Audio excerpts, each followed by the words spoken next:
स्वागत है आप सभी का। मैं हूं सौरभ शर्मा और आज से ठीक 65 दिन के बाद यह पता चलेगा कि बंगाल का अगला मुख्यमंत्री कौन बनने जा रहा है। 2 मई ये तारीख ममता बनर्जी की किस्मत भी तय करेगी और बीजेपी की किस्मत भी इसी से तय होगी। 2021 का सबसे बड़ा चुनाव होने जा रहा है। सियासी भाषा में कहें तो 4 बातें तय होंगी इस चुनाव से। ममता बनर्जी अगर बंगाल जीत गई तो 2024 में मोदी को टक्कर दे सकती हैं। ममता बनर्जी अगर चुनाव हार गई तो उनकी सियासत से छुट्टी भी हो सकती है और 42 लोकसभा सीटों वाले बंगाल में पहली बार बीजेपी की एंट्री होगी। 44 साल से बंगाल एक ऐसा राज्य है जहां न कांग्रेस की सरकार बनी है न भाजपा की सरकार। बंगाल में क्या हो रहा है ग्राउंड पर, गली गली की खबर क्या है, चौक चौराहों पर क्या बातें हो रही हैं, ये समझने के लिए आपको दिखाते हैं एक बहुत खास रिपोर्ट। तो ना कोरोना से डरना है ना अमित शाह से डरना है। डरेंगे नहीं, डरेंगे। बनाइए मुट्ठी, बनाइए, हाथ ऊपर कीजिए। इस मुट्ठी से गलत को हमें मार कर भगाना है यहां से। इस मुट्ठी से जो 2 गुजराती बंगाल में आकर बंगाल की धरती को नापाक करने की कोशिश कर रहे हैं, उन्हें यह मुट्ठी दिखाना है।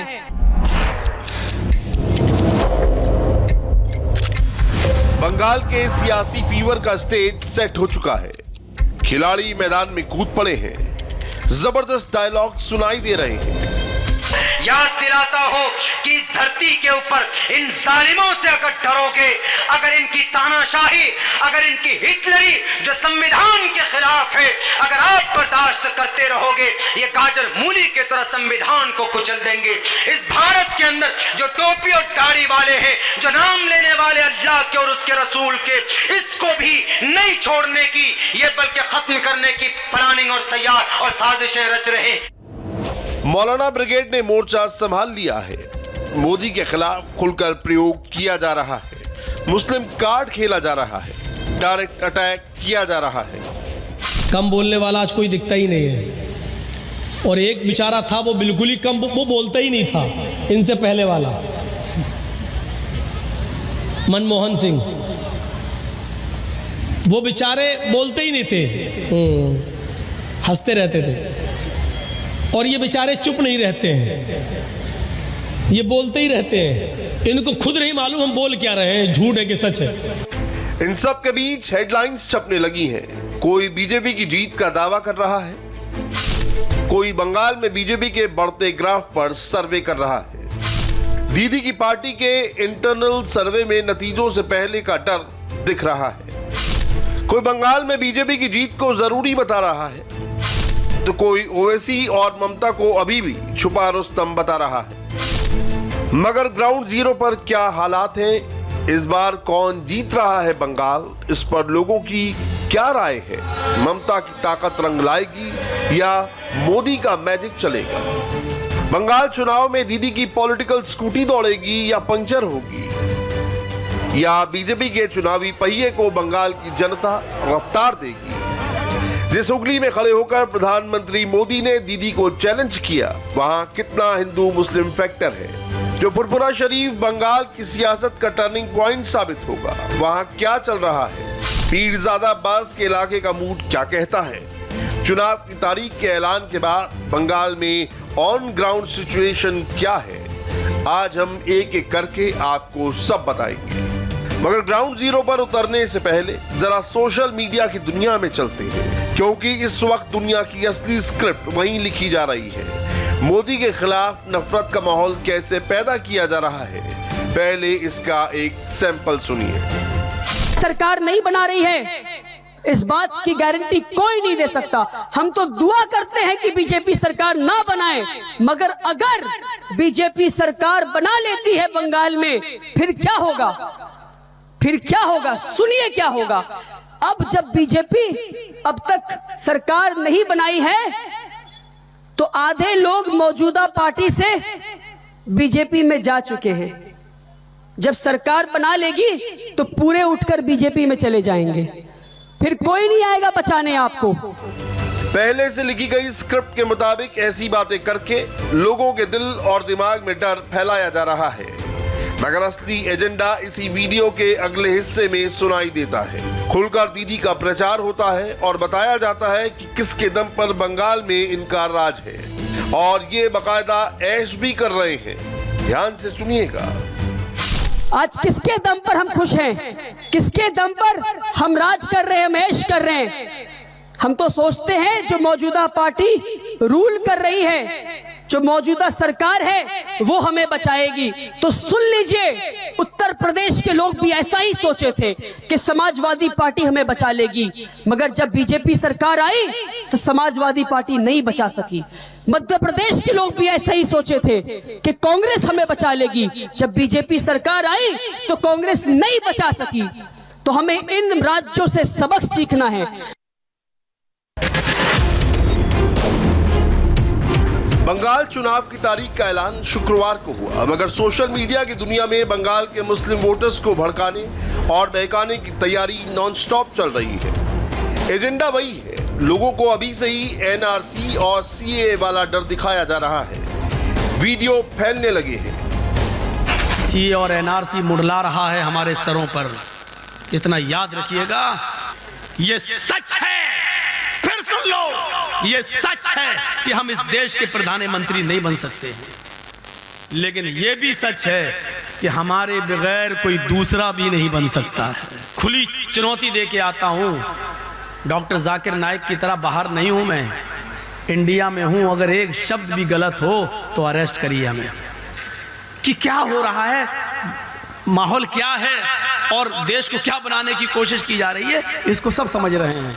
अल्लाह ताला बंगाल के मुसलमानों को समझने की तौफीक अता फरमा दे। ये जरूरत है, ये जरूरत है। बहुत डेंजर माहौल है, पूरी दुनिया की नजरें हैं आपके ऊपर, याद रखिए।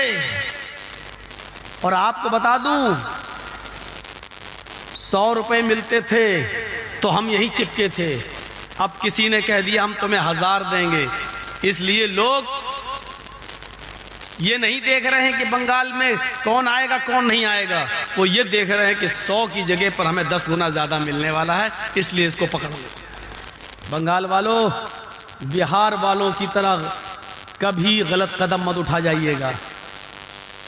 बस मैंने इशारा कर दिया, बिहार वालों की तरह गलत कदम मत उठाइएगा, गलत फैसला मत कर जाइएगा, वरना आपकी आगे आने वाली नस्लें आपको कभी माफ नहीं करेंगी। एक जगह से दूसरी जगह पर लोकेशन वाइज अलग अलग मंच सजे हैं, सिर्फ किरदार बदलते हैं, डायलॉग एक जैसे रहते हैं। कौन जीत रहा है बंगाल की बात होती है, और मौका देखते ही बंगाल के वोटर्स के दिल और दिमाग में डर वाला नैरेटिव फिट कर दिया जाता है। हमें डराया जाता है, आज डर की पॉलिटिक्स की जा रही है, हमें डराया जा रहा है। देखो बीजेपी आ जाएगा, देखो अमित शाह आ जाएगा, देखो मोदी आ जाएगा, तो डर जाओ और किसी और की तरफ ना देखो। हमने 70 साल से तुम्हें बेवकूफ बनाया और आगे भी बेवकूफ बनाते रहेंगे। 70 साल से नकली सेक्युलरिज्म का गाना गाए और अब डर दिखाकर तुमसे वोट लेंगे। कल को मान लेते हैं कि बीजेपी सरकार बना लेती है और सीआरपीएफ रास्ते पे उतार देती है एनआरसी करने के लिए, और अगर हम और हमारे जैसे लोग, राफे भाई जैसे लोग, आपको मैं बता दूं, दिल्ली में शाहीन बाग बना था, आपको याद है? कलकत्ता के शाहीन बाग को पार्ट सर्कस मैदान पे लगाया गया। किसी लोगों को पता नहीं कि उसके पीछे सबसे बड़ा हाथ हमारे राफे भाई का है। ये वो चंद लोगों में से हैं जो खामोशी से काम करते हैं। इस मुल्क में मुसलमानों का हाल दलितों से भी बदतर है। सोशल मीडिया की वायरल दुनिया में बंगाल चुनाव को लेकर, जय श्री राम और ट्रिपल तलाक को लेकर भी बहुत कुछ चल रहा है, मगर वो सुनने से पहले जरा रियल वर्ल्ड में चलते हैं। पहले आपको कुछ सर्वे के आंकड़े दिखाते हैं। राजनीतिक दलों की तैयारियों का जायजा लेने के लिए ओपिनियन पोल आने शुरू हो गए। एक सर्वे कहता है कि पश्चिम बंगाल में एक बार फिर ममता बनर्जी की वापसी हो रही है, जबकि दूसरा सर्वे ये कहता है कि राज्य में भाजपा की सरकार बनने का अनुमान है। इसी सर्वे में 43% लोगों का मानना है कि राज्य में भाजपा की सरकार बन सकती है, जबकि 35% लोगों का मानना है कि ममता बनर्जी की टीएमसी इस बार हैट्रिक लगा सकती है। मगर इन सब के बीच सबसे बड़ी बात ये निकलकर सामने आ रही है कि 2016 की तुलना में टीएमसी को झटका लगने वाला है। उत्तर बंगाल में टीएमसी नीचे लुढ़क सकती है और बीजेपी को बड़ी सफलता मिलने की संभावना है। रिपोर्टर्स के मुताबिक टीएमसी के इंटरनल सर्वे में ये बात भी सामने आई है कि 2016 के मुकाबले इस बार दीदी की पार्टी को कई सीट्स पर झटका लग सकता है। इन हेडलाइंस को पढ़कर भी आप अंदाजा लगा सकते हैं कि इस बार बंगाल में बड़ा खेल होगा।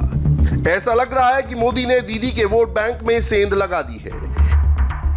इंडिया टीवी संवाददाता मनीष भट्टाचार्य इन्हीं सवालों का जवाब ढूंढने हुगली के वोटर्स के बीच पहुंचे। अब यह सुनिए कि बंगाल के वोटर्स ने कैमरे पर क्या कहा। आप लोग तो सब यहीं के रहने वाले हैं। हाँ। क्या लग रहा है कि बीजेपी का मोदी जी ने कुछ किया है यहाँ पर, अब्बास जी कुछ करेंगे, आप लोग क्या? नहीं, मोदी जी यहाँ नहीं है। यहाँ तो ममता जी है और वही अब्बास जी है। लेकिन इस बार टक्कर तो मोदी और ममता जी की चल रही है। हाँ, सीपीएम, सीपीआई, कांग्रेस बड़ा स्ट्रांग रहा है, लेकिन अब तो सीपीएम गायब है, कांग्रेस का कुछ पता ही नहीं लग रहा है। वो भी है, वो भी साथ में है। उनका भी है जोर। सब इकट्ठे में आ रहा है, सब जोर लगा रहा है सब। अब देखो क्या होता है। बीजेपी भी बहुत कोशिश कर रही है यहाँ पर कि बहुत लोगों को रोजगार देगी, लोगों को अच्छे मौके मिलेंगे, तमाम योजनाएं केंद्र सरकार की हैं। तो बीइंग अ यूथ आप क्या लगता है? यूथ तो हम लोग यही करेंगे जो हम लोग के प्रेजेंट में जो हम लोग के लिए काम करे, हम लोग को कम से कम जॉब दे, रोजगार दे, हम उसी के साथ जाएंगे। पश्चिम बंगाल चुनाव इस बार कई मायनों में खास है। एक और टीएमसी और बीजेपी आमने सामने है, मगर ममता ने कह दिया है बंगाल में बंगाली ही राज करेगा। আমি মনে করি বাংলার মানুষদের বহিরাগত গুন্ডারা বাংলা শাসন করবে না, বাংলার মানুষ বাংলা শাসন করবে। दूसरी ओर लेफ्ट और कांग्रेस का गठबंधन है। तीसरी ओर ओवैसी की एआईएमआईएम भी पहली बार बंगाल चुनाव में जोर आजमाइश दिखाने जा रही है। और इस बार एक अहम फैक्टर फुरपुरा शरीफ के पीरजादा अब्बास सिद्दीकी भी है, जिन्होंने बंगाल में लेफ्ट से गठबंधन कर लिया है और 30 सीटों पर चुनाव लड़ने की तैयारी है। तो बहुत दिन से बात चल रहा है, वाम के साथ हमारा बात कंप्लीट हो गए हैं। दूसरा बात है, कांग्रेस के साथ बात 2 मरतबा बैठे हुए थे। हमारा जो चेयरमैन है, कोई रिप्लाई अभी तक नहीं आया है। फिर भी हम 25 तारीख को वाम कांग्रेस को फिर एक चिट्ठी किए हैं, आइए हम लोग एक साथ गठबंधन कर लेते हैं, जिस महाजोट से हम लोगों का फायदा होगा, नहीं तो नुकसान हो जाएगा। तो उन लोगों ने अगर साथ इच्छा है तो बहुत जल्दी हो जाएगा, नहीं साथ इच्छा है तो हम लोग तो कोशिश कर रहे हैं, तो समाज सोचेंगे। अगर वाम ने हमको 30 जगह सीट दिया और 4-5 जगह बात चल रहा है, इसी हिसाब से वाम जहां जहां सीट देंगे उसी जगह वाम को हम तो खोल के सपोर्ट करेंगे। सिर्फ सपोर्ट नहीं, हमारे जितना कर्मी है सब है, हम वाम को जिताने की कोशिश भी करेंगे। वोट का बंटवारा ना हो, इसीलिए अब्बास सिद्दीकी ने लेफ्ट से हाथ मिलाया, कांग्रेस को भी पाले में बुलाया। मगर ग्राउंड पर पब्लिक का रिएक्शन देखकर लगता है कि इस बार एंटी बीजेपी मोर्चे को झटका लग सकता है। 73 साल 73 ईयर्स ये पश्चिम बंगाल में कांग्रेस और सीपीएम और जितने भी शासक दल आया है वो मुस्लिम के लेकर फुटबॉल खेल रहा है। अच्छा, तो हमारा बात यह है, तृणमूल कांग्रेस 10 साल आया है, लेकिन 63 ईयर 63 साल कांग्रेस और सीपीएम था। जब वो लोग फुटबॉल खेला है तो अब्बास सिद्दीकी भाईजान उसको क्यों गोद में बिठा के अलायंस कर रहे हैं। इंडिया टीवी संवाददाता अर्चना सिंह ने अब्बास सिद्दीकी के गढ़ कहे जाने वाले फुरपुरा शरीफ में भी वोटर्स का मूड कैप्चर किया और कैमरे पर पब्लिक ने जो कहा वो बदलाव की ओर इशारा दे रहा है। अरे तृणमूल सरकार भी बोल दिया, दे दिया, ठीक है, कैसा दिया तो दिखा दो, दिखाने से कुछ नहीं होता, दिखाओ। अभी तो कोई नहीं चलेगा, ये भी सरकार नहीं चलेगा, वो भी नहीं सरकार चलेगा। आम आदमी जो आया नहीं, अभी सरकार खुद बनाऊंगा, खुद चलाऊंगा, अभी दिखाऊंगा तो देखो कैसा सरकार चलता है, ठीक है। अभी सब कुछ बोल दिया, जो सरकार चल रहा है, दिया, कहाँ दिया दिखाओ। जिसको जरूरत है उन तक पहुंचा नहीं है और उन तक मिलता नहीं है, क्योंकि ऊपर से नीचे के लिए आने के बाद वो बीज में पूरा खा जाता है, ओलट पालट हो जाता है। मतलब भ्रष्टाचार, करप्शन इतना है कि पहुंच नहीं पाता है। वादा कभी ना करना, वादा तो टूट जाता है। तो वादा का किस चीज का है? जो वादा करने वाला है उसको टूटने नहीं देना, और टूट गया तो उस वादा नहीं करना। अच्छा दादा, आपको क्या लगता है कि सरकारें आती हैं, वादा करती हैं, पूरा नहीं होता, तो क्या इस बार कुछ बदलाव होगा पश्चिम बंगाल में? बदलाव अभी पब्लिक के मर्जी के ऊपर होता है। ये पब्लिक के दिल में क्या है वो समझना बड़ी मुश्किल है और पब्लिक को सच समझाना बहुत मुश्किल होता है। और ये जो झांसा देने का जो काम है वो बहुत जल्द असर होता है, क्योंकि वो झूठ जब बोलने वाला है उसके बातों में बात बहुत रंगीन होता है। वो सपना दिखाते हैं और जीत जाते हैं। पब्लिक के मूड से साफ है कि एक महीने में 3 बार पश्चिम बंगाल पहुंचकर मोदी ने जो मैसेज दिया उसका कुछ तो असर हुआ है। मगर असली सियासी फिल्म अब शुरू होगी। ममता को उनके गढ़ में मात देने के लिए पीएम मोदी और अमित शाह की ताबड़तोड़ रैलियां होने वाली हैं। सूत्रों के मुताबिक मोदी बंगाल चुनाव में कम से कम 18 रैलियां करेंगे। इनमें कम से कम 5 सभाएं अकेले उत्तर बंगाल में होंगी। इसी तरह दक्षिण बंगाल में भी मोदी के लगभग 10 जनसभाओं को संबोधित करने का प्लान बना है। और चुनावों की तारीख का ऐलान होते ही पश्चिम बंगाल बीजेपी अध्यक्ष दिलीप घोष ने भी एक बड़ी बात कह दी है कि अभी तो टीएमसी और कमजोर होगी। उम्मीद तो पूरी है, हमारी पूरी बहुमत के साथ सरकार में आएगी भाजपा, और उसके लिए बहुत पहले से हम लोग तैयारी शुरू किए थे। और आप देख रहे हैं पिछले महीना 1.5 महीना से बड़े बड़े नेता भी टीएमसी पार्टी छोड़ चुके हैं, उसमें ज्यादा लोग हमारी पार्टी में शामिल हो चुके हैं। अभी चुनाव घोषणा हो गया, संहिता लागू हो जाएगा तो और भी लोग ज्यादा आएंगे, क्योंकि यहाँ जो चुनावी हिंसा और प्रशासनिक जो प्रताड़ना होती है उससे लोग डरते हैं। थोड़ी सी प्रशासन ढीला होने से, पुलिस अगर निरपेक्ष हो जाए तो और भी ज्यादा लोग हमारी पार्टी में ज्वाइन हो जाएंगे। गृह मंत्री अमित शाह, बीजेपी अध्यक्ष जेपी नड्डा, स्मृति ईरानी, योगी आदित्यनाथ चुनाव की तारीख के ऐलान के बाद बंगाल की सियासी पिक्चर में अभी कई बड़े नामों की नए सिरे से एंट्री होगी। भाजपा का मोदी पाड़ा अभियान फुल फॉर्म में है, मगर ममता ने पश्चिम बंगाल में 8 चरण में होने वाले चुनाव को ही सियासी मुद्दा बना लिया है। और एक ही जिले में चुनाव की 3 तारीख पर बीजेपी के बहाने चुनाव आयोग की कार्यशैली पर सवाल उठा दिया है। Whatever BJP have decided, as per BJP requisition, even I am really sorry to say that they cannot trust even West Bengal, the district also. But tell me, why half of the district election every day? এখানে 23 দিনের football ground, 23 দিনের খেলা খেলবেন? बहरहाल सियासत अपनी जगह, चुनाव आयोग ने डेट्स का ऐलान कर दिया है और अब फाइनल नतीजे के लिए सबको बेसब्री से 2 मई का इंतजार है। बंगाल का पड़ोसी राज्य असम वो राज्य है जहां 2016 में बीजेपी ने पहली बार सरकार बनाई। इस बार असम में बीजेपी के पास सरकार बचाने की चुनौती है। असम के चुनाव की अहमियत आप इस बात से समझ सकते हैं कि गृह मंत्री अमित शाह असम में लगातार प्रचार कर रहे हैं, प्राइम मिनिस्टर जाने वाले हैं। बीजेपी पिछली बार त्रिकोणीय मुकाबले में जीती थी, इस बार आमने सामने की फाइट है, क्योंकि बीजेपी के खिलाफ कांग्रेस और बाकी सभी विपक्षी दलों ने गठबंधन कर लिया है। असम में इस बार का चुनावी समीकरण क्या है, समझिए। 1 करोड़ 9 लाख मुसलमान,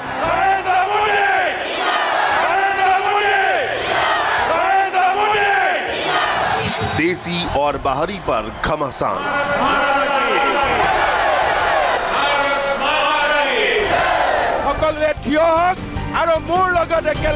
असम के विधानसभा चुनाव को अगर मोटे तौर पर समझना हो तो बस इन 2 लाइनों से समझ सकते हैं। प्रधानमंत्री नरेंद्र मोदी, नरेंद्र मोदी, नरेंद्र मोदी। सत्ताधारी बीजेपी ने पूरी ताकत असम में घुसपैठिया बनाम असमिया नागरिकों का ध्रुवीकरण करने में झोंक रखी है। नियत साफ हो तो नियति भी बदल।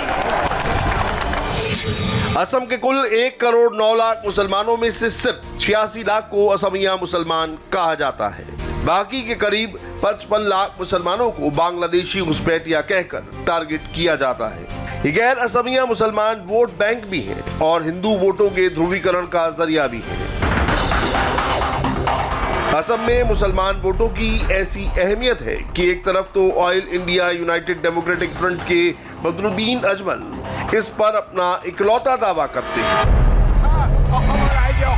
वहीं बीजेपी मुसलमान मतदाताओं के एक तबके को घुसपैठिया बताकर असम में भूमिपुत्र कहे जाने वाले वोटों को अपने पाले में लाना चाहती है। माधवदेव विश्वविद्यालय। असम में पार्टी के सबसे पावरफुल नेता हिमंता बिस्वा शर्मा जब ये कहते हैं कि विपक्षी पार्टियां असम में बाबर का शासन लाना चाहती हैं, तो उनके निशाने पर सबसे पहले AIUDF के सांसद बदरुद्दीन अजमल, असम में बाहरी माने जाने वाले करीब 55 लाख मुसलमान और AIUDF के साथ गठबंधन करने वाली कांग्रेस और दूसरे दल। बीजेपी का मकसद बाहरी मुसलमानों के नाम पर 46 लाख असमिया मुसलमानों पर डोरे डालना भी है।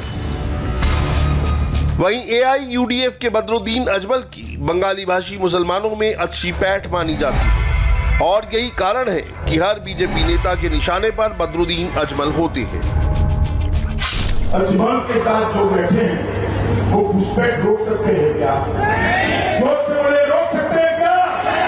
असम के झंडे को बचा सकते हैं क्या? असम में अंदर चुनाव जीतने के लिए बदरुद्दीन अजमल के साथ रहोगे और असम की सुरक्षा की बात करोगे? असम जनता, असम की जनता आपको जानती नहीं है।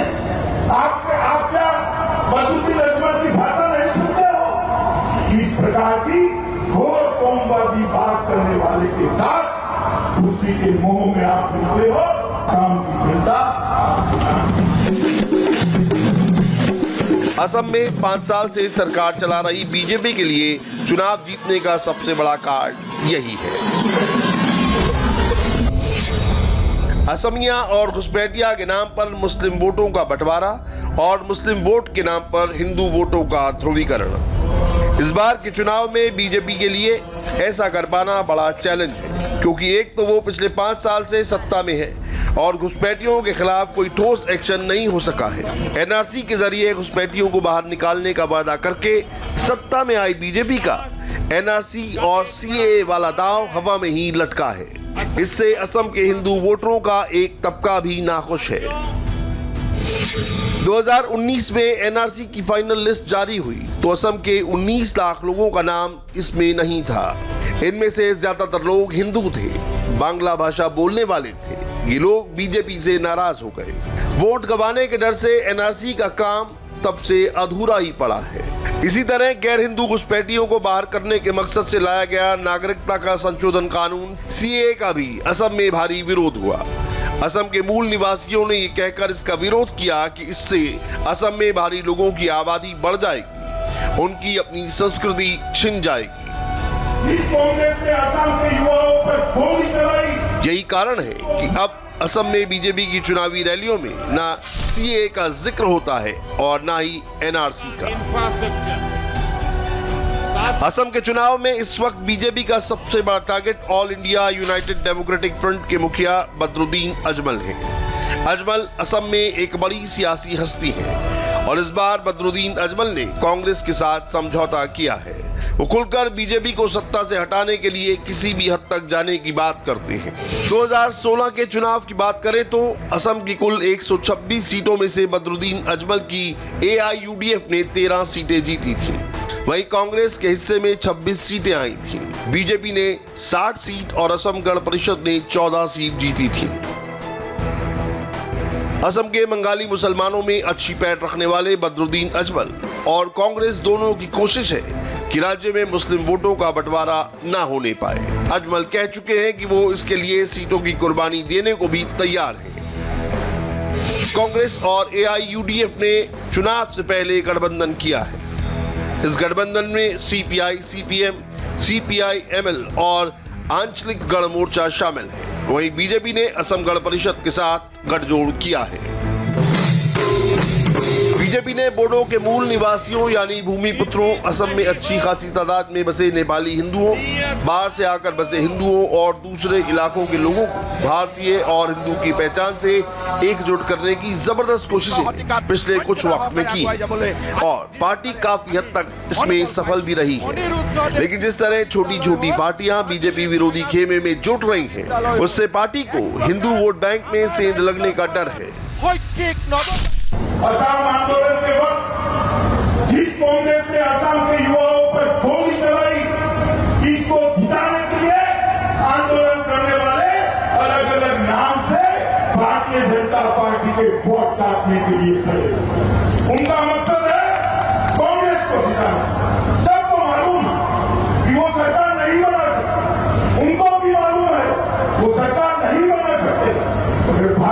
जनता पार्टी के वोट को कम कर कांग्रेस को जिताने का काम बड़ा दुखद, बहुत दर्द होता उन लोगों ने शुरू किया है जिन पर कांग्रेस सरकार ने गोली चलाई और सैकड़ों आसामी युवाओं को मौत के घाट।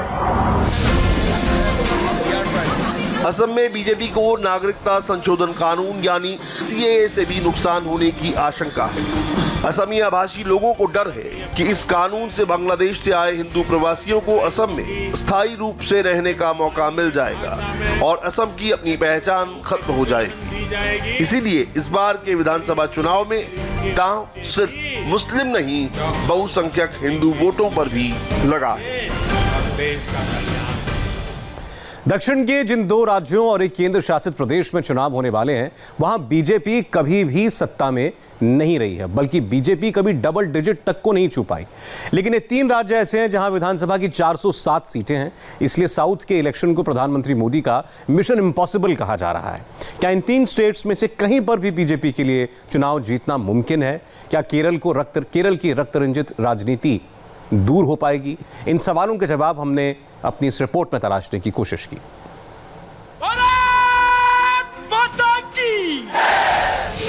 दो राज्य,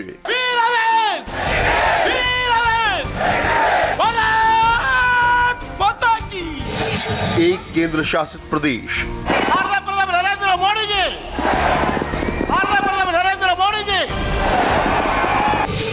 दांव पर 407 सीट। Oh my God.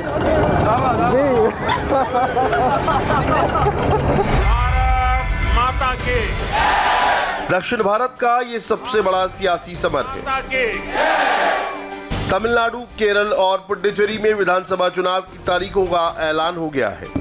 अब लोगों के मन में सबसे बड़ा सवाल यही है कि साउथ के 2 राज्यों और एक केंद्र शासित प्रदेश में से किसी में भी बीजेपी के जीतने की उम्मीद है क्या?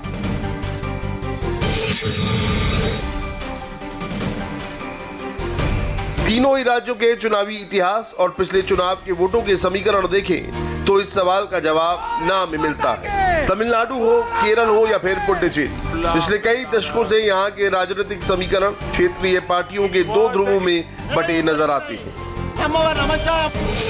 तमिलनाडु में एक ध्रुव AIADMK का है तो दूसरी तरफ DMK है। राष्ट्रीय पार्टियां, फिर चाहे कांग्रेस हो या बीजेपी, द्रविडियन पार्टियों की पिछलग्गू ही नजर आती हैं। सियासी तौर पर देखें तो तमिलनाडु साउथ का सबसे बड़ा सूबा है।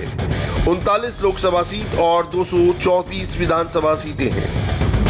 पिछले कई दशकों में ऐसा पहली बार हो रहा है जब 2 सियासी दिग्गज करुणानिधि और जयललिता की गैर मौजूदगी में ये चुनाव होने वाले हैं। ऐसे में चुनाव से पहले अपनी ताकत बढ़ाने के लिए बीजेपी ने ब्यूरोक्रेट्स यानी IAS IPS अधिकारियों के साथ साथ रिटायर्ड अफसरों और फिल्म स्टार्स को अपने साथ जोड़ना शुरू कर दिया है। साथ ही बीजेपी पिछड़े वर्ग के छोटे समुदायों को साधने में भी जुट गई है।